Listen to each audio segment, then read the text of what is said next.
ನಮಸ್ಕಾರ. ಸಂಧ್ಯಾ ವಂದನೆ. ಈ ಪದ ಕೇಳಿದ ತಕ್ಷಣ ನಮ್ಮ ಮನಸ್ಸಲ್ಲಿ ಒಂದು ಚಿತ್ರ ಬರುತ್ತೆ ಅಲ್ವಾ? ಪ್ರತಿದಿನ ಮಾಡುವ ಒಂದು ಆಮ್, ಧಾರ್ಮಿಕ ಆಚರಣೆ. ಹೌದು, ಒಂದು ಕರ್ತವ್ಯ. ಹೌದು, ಒಂದು ಕರ್ತವ್ಯ. ಆದರೆ ನಾವಿವತ್ತು ನೋಡಲಿರುವ ಮೂಲಗಳು, ಅದರಲ್ಲೂ ಮುಖ್ಯವಾಗಿ ವಿಜಯೇಂದ್ರ ರಾಮನಾಥ ಭಟ್ಟರ ಸಂಧ್ಯಾವಂದನೆಯ ಅಂತರಂಗ ಅನ್ನೋ ಗ್ರಂಥ ಇದನ್ನ ಸಂಪೂರ್ಣ ಬೇರೆ ದೃಷ್ಟಿಕೋನದಲ್ಲೇ ನೋಡುತ್ತೆ. ಖಂಡಿತ. ಅದು ಇದನ್ನ ಕೇವಲ ಕರ್ಮಕಾಂಡ ಅಂತ ಹೇಳಲ್ಲ, ಬದಲಿಗೆ ಒಂದು ಮಹಾಯೋಗ ಅಂತ ಕರೆಯುತ್ತೆ. ಅದೇ, ಆ ಮಹಾಯೋಗ ಅನ್ನೋ ಪದವೇ ಇವತ್ತಿನ ನಮ್ಮ ಚರ್ಚೆಯನ್ನ ಶುರು ಮಾಡುತ್ತೆ. ಏನಿದು ಮಹಾಯೋಗ? ಇದರ ಆಂತರಿಕ ಅರ್ಥವನ್ನ, ಈ ದೈನಂದಿನ ಆಚರಣೆಯ ಆಳವನ್ನ ಸ್ವಲ್ಪ ನೋಡೋಣ. ಖಂಡಿತ, ಶುರು ಮಾಡೋಣ. ಸರಿ, ಮಹಾಯೋಗ ಇದು ಕೇಳೋಕೆ ಬಹಳ ದೊಡ್ಡ ಪದ. ಸಾಮಾನ್ಯವಾಗಿ ಸಂಧ್ಯಾವಂದನೆ ಅಂದ್ರೆ ಮಂತ್ರಗಳನ್ನ ಹೇಳೋದು ಅಂತ ಅನ್ಕೊಂಡಿರ್ತೀವಿ. ಆದ್ರೆ ಈ ಪುಸ್ತಕವ ಹೇಳೋ ಹಾಗೆ ಇದು ಪತಂಜಲಿಯ ಅಷ್ಟಾಂಗ ಯೋಗಕ್ಕೆ ಸಮಾನ. ಇದು ಹೇಗೆ ಸಾಧ್ಯ? ಹೌದು, ಮೊದಲಿಗೆ ಕೇಳಿದಾಗ ಆಶ್ಚರ್ಯ ಆಗತ್ತೆ. ಆದರೆ ಅಷ್ಟಾಂಗ ಯೋಗದ 8 ಅಂಗಗಳಿವ್ಯಲ್ಲ, ಯಮ, ನಿಯಮ, ಆಸನ, ಪ್ರಾಣಾಯಾಮ, ಪ್ರತ್ಯಾಹಾರ, ಧಾರಣ, ಧ್ಯಾನ ಮತ್ತು ಸಮಾಧಿ. ನಿಖಲವಾಗಿ ಈ 8 ಕೂಡ ಸಂಧ್ಯಾವಂದನೆಯಲ್ಲಿ ಹಾಸುಹೋಗಾಗಿವೆ ಅಂತ ಈ ಮೂಲ ಪ್ರತಿಪಾದಿಸುತ್ತೆ. ಇದು ಕೇವಲ ಒಂದು ಹೋಲಿಕೆ ಅಲ್ಲ, ಸಂಧ್ಯಾವಂದನೆಯ ರಚನೆಯೇ ಈ ತತ್ವಗಳ ಮೇಲೆ ನಿಂತಿದೆ ಅನ್ನೋದು ಇಲ್ಲಿನ ವಾದ. ಓಕೆ, ಹಾಗಿದ್ರೆ ಇದನ್ನ ಒಂದೊಂದಾಗಿ ಬಿಡಿಸಿ ನೋಡೋಣ. ಮೊದಲನೆಯದು ಯಮ ನಿಯಮ, ಅಂದ್ರೆ ನೈತಿಕ ಮತ್ತು ವೈಯಕ್ತಿಕ ಶಿಸ್ತು. ಇದು ಸಂಧ್ಯಾವಂದನೆಯಲ್ಲಿ ಎಲ್ಲಿ ಬರುತ್ತೆ? ನೋಡಿ, ಯಮ ನಿಯಮಗಳಲ್ಲಿ ಶೌಚ ಅಂದ್ರೆ ಶುದ್ಧಿ ಅನ್ನೋದು ಒಂದು ಪ್ರಮುಖ ಅಂಶ. ಸರಿ. ಸಂಧ್ಯಾವಂದನೆಯನ್ನ ಸ್ನಾನ ಮಾಡಿ ಶುದ್ಧವಾದ ಜಾಗದಲ್ಲಿ ಮಾಡಬೇಕು ಅನ್ನೋದೇ ಬಾಹ್ಯ ಶೌಚ. ಹಾಗೆಯೇ ಆ ಸಮಯದಲ್ಲಿ ಮನಸ್ಸನ್ನ ಶುದ್ಧವಾಗಿ ಇಟ್ಕೊಳ್ಳಬೇಕು ಅನ್ನೋದು ಆಂತರಿಕ ಶೌಚ. ಹೌದು. ಹೀಗೆ ಮೊದಲ ಹೆಜ್ಜೆಯಲ್ಲೇ ಯಮನಿಯಮಗಳ ಪಾಲನೆ ಶುರುವಾಗತ್ತೆ. ಓಕೆ, ಇದು ಅರ್ಥವಾಯ್ತು. ಮುಂದಿನದು ಆಸನ. ಜಪಕ್ಕೆ ಒಂದು ಭಂಗಿಯಲ್ಲಿ ಸ್ಥಿರವಾಗಿ ಕೂರುವುದೇ ಆಸನ, ಸರಿತಾನೆ? ಹೌದು. ಆಮೇಲೆ ಬರೋದು ಪ್ರಾಣಾಯಾಮ. ಇದು ಸಂಧ್ಯಾವಂದನೆಯಲ್ಲಿ ಬಹಳ ಸ್ಪಷ್ಟವಾಗಿ ಕಾಣುವ ಒಂದು ಭಾಗ. ಹೌದು. ಆದರೆ ಯೋಗದ ದೃಷ್ಟಿಯಿಂದ ಇದು ಕೇವಲ ಉಸಿರಾಟದ ಕ್ರಿಯೆ ಅಲ್ಲ, ಇದು ಪ್ರಾಣಶಕ್ತಿಯ ನಿಯಂತ್ರಣ. ಮನಸ್ಸಿನ ಚಂಚಲತೆಯನ್ನ ಕಡಿಮೆ ಮಾಡಿ ಏಕಾಗ್ರತೆಗೆ ತರಲು ಇದೊಂದು ಬಹಳ ಮುಖ್ಯವಾದ ಸಾಧನ. ಅಂದ್ರೆ ಈ ಪ್ರಾಣಾಯಾಮ ನಮ್ಮನ್ನ ಮುಂದಿನ ಹಂತಕ್ಕೆ ಸಿದ್ಧ ಮಾಡುತ್ತೆ. ಮುಂದಿನ ಹಂತ ಅಂದ್ರೆ ಪ್ರತ್ಯಾಹಾರ. ಹೌದು, ಪ್ರತ್ಯಾಹಾರ. ಇದು ಹೇಳೋಕೆ ಸುಲಭ, ಆದ್ರೆ ಬಹುಶಃ ಎಲ್ಲಕ್ಕಿಂತ ಕಷ್ಟ ಅನ್ಸುತ್ತೆ. ಇಂದ್ರಿಯಗಳನ್ನ ಒಳಗಿನ ಪ್ರಪಂಚದಿಂದ ಒಳಗೆ ತಿರುಗಿಸ್ಕೊಳ್ಳೋದು. ಜಪಕ್ಕೆ ಕುಳಿತಾಗ ಅಕ್ಕಪಕ್ಕದ ಶಬ್ದ, ಮನಸ್ಸಲ್ಲಿ ಬರುವ 100 ಯೋಚನೆಗಳು. ನಿಜ. ಅವೆಲ್ಲವನ್ನೂ ನಿಭಾಯಿಸುವುದೇ ಪ್ರತ್ಯಾಹಾರ.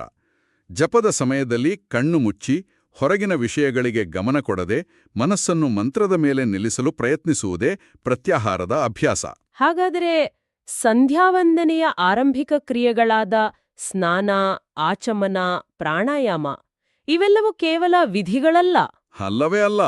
ಬದಲಿಗೆ ನಮ್ಮ ದೇಹ ಅಂದ್ರೆ ನಮ್ಮ ಪಿಂಡಾಂಡವನ್ನ ಬ್ರಹ್ಮಾಂಡದ ಜೊತೆ ಸಂಪರ್ಕ ಸಾಧಿಸಲು ಮಾಡುವ ಪೂರ್ವಸಿದ್ಧತೆ. ಸಂಪೂರ್ಣವಾಗಿ ಸರಿ. ಈ ಯಮ, ನಿಯಮ, ಆಸನ, ಪ್ರಾಣಾಯಾಮ, ಪ್ರತ್ಯಾಹಾರ ಈ 5 ಯೋಗದ ಬಹಿರಂಗ ಸಾಧನೆಗಳು. ಇವು ನಮ್ಮನ್ನು ಆಂತರಿಕ ಯೋಗಕ್ಕೆ ಸಿದ್ಧಗೊಳಿಸುತ್ತವೆ. ಆಂತರಿಕ ಯೋಗ ಅಂದ್ರೆ ಧಾರಣ, ಧ್ಯಾನ ಮತ್ತು ಸಮಾಧಿ ಇವು 3 ಗಾಯತ್ರಿ ಜಪದ ಸಮಯದಲ್ಲಿ ನಡೆಯುವ ಆಂತರಿಕ ಪ್ರಕ್ರಿಯೆಗಳು. ಓ. ಗಾಯತ್ರಿ ದೇವಿಯ ಮೇಲೆ ಮನಸ್ಸನ್ನು ಕೇಂದ್ರೀಕರಿಸುವುದು ಧಾರಣ. ಆ ಚಿಂತನೆ ತಡೆಯಿಲ್ಲದೆ ಹರಿಯುವುದು ಧ್ಯಾನ. ಮತ್ತು ಸಮಾಧಿ. ಕೊನೆಗೆ ಜಪ ಮಾಡುವವನು, ಜಪ ಮತ್ತು ಜಪದ ವಸ್ತು ಈ 3 ಒಂದೇ ಅನ್ನೋ ಭಾವದಲ್ಲಿ ಲೀನವಾಗುವುದೇ ಸಮಾಧಿ. ಇದುವೇ ಸಂಧ್ಯಾವಂದನೆ ಎಂಬ ಯೋಗದ ಅಂತಿಮ ಗುರಿ. ವಾವ್! ಇದು ಸಂಧ್ಯಾವಂದನೆಯನ್ನು ನೋಡೋ ದೃಷ್ಟಿಯನ್ನೇ ಬದಲಾಯಿಸುತ್ತೆ. ಒಂದು ಕರ್ತವ್ಯ ಅನ್ಕೊಂಡಿದ್ದು ಈಗೊಂದು ಸಮಗ್ರವಾದ ಸಾಧನೆಯಂತೆ ಕಾಣಿಸ್ತಿದೆ. ಸರಿ, ಈಗ ಇದರ ಕೇಂದ್ರ ಭಾಗ ಅಂದ್ರೆ ಗಾಯತ್ರಿ ಜಪದ ಬಗ್ಗೆ ಮಾತಾಡೋಣ. ಖಂಡಿತ. ನ ಗಾಯತ್ರ್ಯಾಹ ಪರಂ ಜಪಃ ಅಂತ ಒಂದು ಮಾತಿದೆ. ಅಂದ್ರೆ ಗಾಯತ್ರಿ ಮಂತ್ರಕ್ಕಿಂತ ಶ್ರೇಷ್ಠ ಜಪ ಇನ್ನೊಂದಿಲ್ಲ ಅಂತ. ಯಾಕೆ ಈ ಮಂತ್ರಕ್ಕೆ ಇಷ್ಟು ಮಹತ್ವ? ಯಾಕೆಂದ್ರೆ ಗಾಯತ್ರಿಯನ್ನ ವೇದಮಾತೆ ಅಂತ ಕರೀತಾರೆ. ವೇದಗಳ ತಾಯಿ. ವೇದಮಾತೆ. ಹೌದು. ಇದರ ಅರ್ಥ 4 ವೇದಗಳ ಸಂಪೂರ್ಣ ಸಾರ ಈ ಒಂದು ಪುಟ್ಟ ಮಂತ್ರದಲ್ಲಿ ಅಡಗಿದೆ ಅನ್ನೋ ನಂಬಿಕೆ. ಹಾಗಾಗಿ ಗಾಯತ್ರಿಯ ಹೃದಯವನ್ನ ಅರಿತರೆ ವೇದಗಳ ಹೃದಯವನ್ನೇ ಅರಿತಂತೆ ಅಂತ ಹೇಳಲಾಗುತ್ತೆ. ಓಕೆ, ಇಲ್ಲಿ ಇನ್ನೊಂದು ಬಹಳ ಮುಖ್ಯವಾದ ಅಂಶದ ಬಗ್ಗೆ ಈ ಮೂಲದಲ್ಲಿ ಒತ್ತಿ ಹೇಳಲಾಗಿದೆ. ಅದು ಅರ್ಥಜ್ಞಾನ. ಅಂದ್ರೆ ಮಂತ್ರದ ಅರ್ಥವನ್ನು ತಿಳಿದುಕೊಳ್ಳುವುದು. ಹೌದು, ಇದು ಬಹಳ ಮುಖ್ಯ. ಶ್ರೀ ಮಧ್ವಾಚಾರ್ಯರ ಮಾತನ್ನು ಉಲ್ಲೇಖಿಸಿ ಮಂತ್ರವು ಅರ್ಥಜ್ಞಾನ ಇದ್ದವರಿಗೆ ಮಾತ್ರ ಸಿದ್ಧಿಸ್ತದೆ ಅಂತ ಹೇಳಿದೆ. ಅಂದ್ರೆ ಅರ್ಥ ಗೊತ್ತಿಲ್ಲದೆ ಗಿಳಿಪಾಠದ ಹಾಗೆ ಹೇಳಿದ್ರೆ ಅಷ್ಟು ಪ್ರಯೋಜನ ಇಲ್ವಾ? ಪ್ರಯೋಜನ ಇಲ್ಲ ಅಂತ ಅಲ್ಲ, ಆದರೆ ಅದರ ಪೂರ್ಣ ಸಾಮರ್ಥ್ಯ ನಮಗೆ ಸಿಗೋದಿಲ್ಲ. ಯಾಂತ್ರಿಕವಾಗಿ ಮಂತ್ರ ಹೇಳುವುದು ಬೇರೆ, ಅದರ ಅರ್ಥವನ್ನ, ಆ ಭಾವವನ್ನ ಮನಸ್ಸಿನಲ್ಲಿ ತುಂಬಿಕೊಂಡು ಹೇಳುವುದೇ ಬೇರೆ. ಸರಿ. ಆದರೆ ಈ ಗ್ರಂಥವು ಅರ್ಥಜ್ಞಾನಕ್ಕಿಂತ ಒಂದು ಹೆಜ್ಜೆ ಮುಂದೆ ಹೋಗಿ ಅನುಸಂಧಾನದ ಬಗ್ಗೆ ಮಾತಾಡುತ್ತೆ. ಇದು ಬಹಳ ಆಸಕ್ತಿಕರವಾದ ಪರಿಕಲ್ಪನೆ. ಅನುಸಂಧಾನ, ಇದು ಕೇಳಲು ಹೊಸದಾಗಿದೆ. ಕೇವಲ ಅರ್ಥ ತಿಳಿದುಕೊಳ್ಳುವುದಕ್ಕೂ ಅನುಸಂಧಾನ ಮಾಡುವುದಕ್ಕೂ ಏನು ವ್ಯತ್ಯಾಸ? ಬಹಳ ಒಳ್ಳೆಯ ಪ್ರಶ್ನೆ. ಅರ್ಥಜ್ಞಾನ ಅಂದ್ರೆ ಮಂತ್ರದ ಪದಗಳ ಅರ್ಥವನ್ನು ಒಮ್ಮೆ ತಿಳಿದುಕೊಳ್ಳುವುದು. ಉದಾಹರಣೆಗೆ, ಗಾಯತ್ರಿ ಮಂತ್ರದ ಅರ್ಥ ಸರ್ವವ್ಯಾಪಿಯಾದ ಪೂಜ್ಯನಾದ ಭಗವಂತನ ತೇಜಸ್ಸನ್ನು ನಾವು ಧ್ಯಾನಿಸುತ್ತೇವೆ, ಆತನು ನಮ್ಮ ಬುದ್ಧಿಯನ್ನು ಪ್ರಚೋದಿಸಲಿ ಅಂತ ಒಮ್ಮೆ ತಿಳಿದುಕೊಳ್ಳುವುದು ಅರ್ಥಜ್ಞಾನ. ಓಕೆ. ಆದರೆ ಅನುಸಂಧಾನ ಅಂದ್ರೆ ಆ ಅರ್ಥವನ್ನು ನಮ್ಮ ಜೀವನದ ಬೇರೆ ಬೇರೆ ಸಂದರ್ಭಗಳಿಗೆ ಸಂಬಂಧಿಸಿ ಪ್ರತಿ ಬಾರಿ ಜಪ ಮಾಡುವಾಗಲೂ ಆಳವಾಗಿ ಚಿಂತನೆ ಮಾಡೋದು. ಒಂದು ಉದಾಹರಣೆ ಕೊಡ್ಬೋದಾ? ಆಗ ಇನ್ನೂ ಸ್ಪಷ್ಟವಾಗಬಹುದು. ಖಂಡಿತ. ಮಂತ್ರದಲ್ಲಿ ಧಿಯೋ ಯೋನಃ ಪ್ರಚೋದಯಾತ್ ಅಂತ ಇದೆಯಲ್ಲ, ಹೌದು ನಮ್ಮ ಬುದ್ಧಿಯನ್ನು ಪ್ರಚೋದಿಸಲಿ ಅಂತ. ಹೌದು. ಒಬ್ಬ ವಿದ್ಯಾರ್ಥಿ ಜಪಕ್ಕೆ ಕುಳಿತಾಗ ನನ್ನ ಓದಿಗೆ, ಪರೀಕ್ಷೆಗೆ ಬೇಕಾದ ಬುದ್ಧಿಯನ್ನು ದೇವರು ಪ್ರಚೋದಿಸಲಿ ಅಂತ ಅನುಸಂಧಾನ ಮಾಡಬಹುದು. ಇನ್ನೊಬ್ಬ ಉದ್ಯೋಗಿ ಕೆಲಸದಲ್ಲಿರುವ ಸಮಸ್ಯೆಯನ್ನು ಬಗೆಹರಿಸುವ ಬುದ್ಧಿಯನ್ನು ಕೊಡು ಅಂತ ಚಿಂತಿಸ್ಬೋದು. ಓ, ಸರಿ ಸರಿ. ಮಂತ್ರ ಒಂದೇ, ಅರ್ಥ ಒಂದೇ. ಆದರೆ ಅನುಸಂಧಾನ ಅದು ಪ್ರತಿದಿನ ಪ್ರತಿಕ್ಷಣವೂ ಹೊಸದು, ನಮ್ಮ ಜೀವನಕ್ಕೆ ತಕ್ಕಂತೆ ಬದಲಾಗುತ್ತಾ ಇರುತ್ತೆ. ವಾವ್, ಇದು ಅದ್ಭುತವಾಗಿದೆ. ಅಂದ್ರೆ ಒಂದೇ ಮಂತ್ರ ನಮ್ಮ ಜೀವನದ ಬೇರೆ ಬೇರೆ ಆಯಾಮಗಳಿಗೆ ಬೆಳಕು ಚೆಲ್ಲುತ್ತೆ. ನಿಖರವಾಗಿ. ಹೀಗೆ ಮಾಡಿದಾಗ ಜಪ ಅನ್ನೋದು ಯಾಂತ್ರಿಕ ಪುನರಾವರ್ತನೆ ಆಗೋದಿಲ್ಲ. ಬದಲಿಗೆ ಅದು ನಮ್ಮ ದೈನಂದಿನ ಜೀವನದ ಜೊತೆಗಿನ ಒಂದು ಜೀವಂತ ಸಂವಾದ ಆಗುತ್ತೆ. ಅದೇ ಅನುಸಂಧಾನದ ಶಕ್ತಿ. ಆಗ ಪ್ರತಿ ಆವೃತ್ತಿಯೂ ಬೋರ್ ಆಗಲ್ಲ, ಅದು ನಮ್ಮನ್ನು ಹೆಚ್ಚು ಜಾಗೃತಗೊಳಿಸುತ್ತೆ. ಇದು ಸ್ಪಷ್ಟವಾಯಿತು. ಈಗ ಜಪಕ್ಕೆ ಕೂರುವ ಮೊದಲು ಮಾಡುವ ಕೆಲವು ಸಿದ್ಧತೆಗಳ ಬಗ್ಗೆ ನೋಡೋಣ. ಅದರಲ್ಲಿ ಮೊದಲನೆಯದು ಭೂತೋಚ್ಚಾಟನೆ. ಈ ಪದ ಕೇಳಿದ್ರೇನೆ ಸ್ವಲ್ಪ ಬೇರೆ ತರಹ ಅನ್ಸುತ್ತೆ ಅಲ್ವಾ? ಹೌದು, ಸಹಜ. ದೆವ್ವ, ಭೂತಗಳನ್ನ ಓಡಿಸೋದು ಅಂತ ಅನ್ಸ್ಬೋದು. ಆದರೆ ಅಧ್ಯಾತ್ಮದಲ್ಲಿ, ಅದರಲ್ಲೂ ಈ ಗ್ರಂಥದ ಪ್ರಕಾರ, ಭೂತಗಳು ಅಂದ್ರೆ ಹೊರಗಿನ ದೆವ್ವಗಳಲ್ಲ. ಹಾಗಿದ್ರೆ ನಮ್ಮ ಮನಸ್ಸಿನಲ್ಲೇ ಹುಟ್ಟುವ ನಕಾರಾತ್ಮಕ ಶಕ್ತಿಗಳು, ನಮ್ಮ ಸಾಧನೆಗೆ ಅಡ್ಡಿಪಡಿಸುವ ಆಂತರಿಕ ಶತ್ರುಗಳು. ಆಂತರಿಕ ಶತ್ರುಗಳು ಅಂದ್ರೆ ಕಾಮ, ಕ್ರೋಧ, ಲೋಭ ಇವುಗಳ ಕಥೆನ ಇಲ್ಲಿ ಹೇಳ್ತಿರೋದು? ಅತ್ಯಂತ ಸರಿಯಾಗಿ ಹೇಳಿದ್ರಿ. ಕಾಮ, ಕ್ರೋಧ, ಲೋಭ, ಮೋಹ, ಮದ, ಮಾತ್ಸರ್ಯ ಇವೇ ನಿಜವಾದ ಭೂತಗಳು. ನಾವು ಜಪಕ್ಕೆ ಕುಳಿತಾಗ ಇವು ಒಂದೊಂದಾಗಿ ಬಂದು ನಮ್ಮ ಮನಸ್ಸನ್ನು ಹಾಳು ಮಾಡ್ತವೆ. ನಿಜ. ಜಪಕ್ಕೆ ಕುಳಿತಾಗ ಯಾವುದೋ ಒಂದು ವಸ್ತುವಿನ ಮೇಲಿನ ಆಸೆ ಅಂದ್ರೆ ಕಾಮ ಹುಟ್ಟಬಹುದು, ಅಥವಾ ಬೆಳಿಗ್ಗೆ ಯಾರ ಮೇಲೋ ಬಂದ ಕೋಪ ಮತ್ತೆ ಮತ್ತೆ ನೆನ್ಪಾಡ್ಬಹುದು. ಹೌದು. ಹಾಗಾಗಿ ಭೂತೋಚ್ಚಾಟನೆ ಎನ್ನುವುದು ಶ್ರೀ ನರಸಿಂಹದೇವರನ್ನು ಪ್ರಾರ್ಥಿಸಿ ನನ್ನ ಮನಸ್ಸಿನಲ್ಲಿರುವ ಈ ಅಸುರಿ ಶಕ್ತಿಗಳನ್ನು, ಈ ಮಾನಸಿಕ ಅಡೆತಡೆಗಳನ್ನು ದೂರ ಮಾಡು ಅಂತ ಕೇಳಿಕೊಳ್ಳುವ ಒಂದು ಪ್ರಕ್ರಿಯೆ. ನಾನು ಇಷ್ಟು ದಿನ ಆಸನ ಅಂದ್ರೆ ನಾವು ಕೂರುವ ಚಾಪೆ ಅಥವಾ ಮಣೆ ಅಂತ ಅಂದ್ಕೊಂಡಿದ್ದೆ. ಹೌದು, ಅದೂ ಒಂದು ಅರ್ಥ. ಆದ್ರೆ ಇಲ್ಲಿಯೂ ಒಂದು ಗೂಢಾರ್ಥ ಇದೆ ಅಂತ ಈ ಮೂಲಗಳು ಹೇಳ್ತವೆ. ಹೌದು, ಇಲ್ಲಿ ಆಸನ ಪದಕ್ಕೆ 2 ಅರ್ಥಗಳನ್ನು ಕಲ್ಪಿಸಲಾಗಿದೆ. ಒಂದು, ನೀವು ಹೇಳಿದ ಹಾಗೆ ನಾವು ಕೂರುವ ಭೌತಿಕ ಪೀಠ. ಇನ್ನೊಂದು ನಮ್ಮ ದೇಹವೇ ಒಂದು ಆಸನ. ನಮ್ಮ ದೇಹವೇ ಒಂದು ಆಸನವೇ.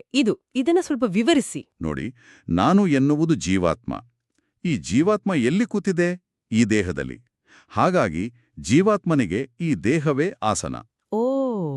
ಆಸನಂ ಪವಿತ್ರಂ ಕುರು ಎಂದು ಭೂದೇವಿಯನ್ನು ಪ್ರಾರ್ಥಿಸುವಾಗ ಅದರ ಬಾಹ್ಯಾರ್ಥ ನಾನು ಕೂರುವ ಜಾಗವನ್ನು ಪವಿತ್ರಗೊಳಿಸು ಎಂದಾದರೆ, ಅದರ ಆಂತರಿಕ ಅರ್ಥ? ಒಂದು ನಿಮಿಷ. ಅಂದ್ರೆ ಜೀವಾತ್ಮನಾದ ನಾನು ವಾಸಿಸುವ ಈ ದೇಹವೆಂಬ ಆಸನವನ್ನು ಪವಿತ್ರಗೊಳಿಸು ಅಂತ ಕೇಳಿಕೊಳ್ಳೋದಾ? ನಿಖರವಾಗಿ ಇದೇ ಅನುಸಂಧಾನ. ನಾನು 100 ಬಾರಿ ಈ ಮಂತ್ರ ಹೇಳಿರ್ಬೋದು, ಆದರೆ ಈ ಭಾವನೆಯೊಂದಿಗೆ ಹೇಳಿದಾಗ ಅದರ ಶಕ್ತಿಯೇ ಬೇರೆ. ನಿಜ. ನನ್ನ ದೇಹವೇ ಜೀವಾತ್ಮನ ಆಸನ. ಹಾಗಾಗಿ ನಾನು ನನ್ನ ದೇಹವನ್ನೇ ಪವಿತ್ರಗೊಳಿಸಲು ಪ್ರಾರ್ಥಿಸುತ್ತಿದ್ದೇನೆ. ಈ ಭಾವನೆ ಬಂದಾಗ ಆ ಪ್ರಾರ್ಥನೆಗೆ ಒಂದು ಹೊಸ ಆಯಾಮ ಸಿಗುತ್ತೆ. ಹೌದು. ಅದರ ನಂತರ ತ್ವಾಂಚ ಪವಿತ್ರಂ ಕುರು ಎಂದು ಪ್ರಾರ್ಥಿಸುತ್ತೇವೆ. ಅಂದ್ರೆ ನನ್ನನ್ನೂ ಪವಿತ್ರಗೊಳಿಸು ಎಂದು. ಸರಿ. ಮೊದಲು ದೇಹವೆಂಬ ಆಸನವನ್ನು ಶುದ್ಧಿಗೊಳಿಸಿ ನಂತರ ಅದರಲ್ಲಿರುವ ಜೀವಾತ್ಮನಾದ ನನ್ನನ್ನೂ ಶುದ್ಧಿಗೊಳಿಸು ಅಂತ ಕೇಳಿಕೊಳ್ಳುವುದು. ಇದು ಕೇವಲ ಬಾಹ್ಯ ಶುದ್ಧಿಯಲ್ಲ, ಆಂತರಿಕ ಶುದ್ಧೀಕರಣದ ಒಂದು ಪ್ರಬಲವಾದ ಸಂಕೇತ.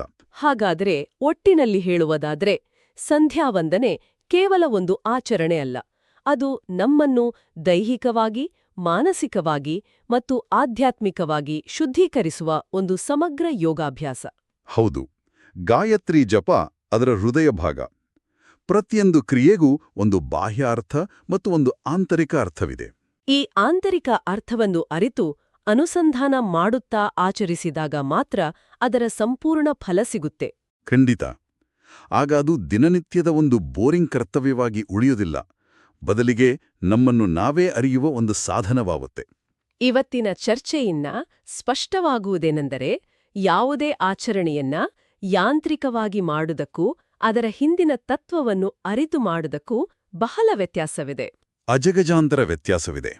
ಅರಿತು ಮಾಡಿದಾಗ ಅದು ನಮ್ಮ ವ್ಯಕ್ತಿತ್ವದ ಭಾಗವಾಗುತ್ತೆ. ಇಲ್ಲಿ ಮುಖ್ಯವಾಗಿ ಗಮನಿಸಬೇಕಾದ ಅಂಶ ಅರ್ಥಜ್ಞಾನ ಮತ್ತು ಅನುಸಂಧಾನ. ಹೌದು. ಈ ತತ್ವಗಳನ್ನು ಕೇವಲ ಸಂಧ್ಯಾವಂದನೆಗೆ ಮಾತ್ರ ಸೀಮಿತಗೊಳಿಸಬೇಕಾಗಿಲ್ಲ.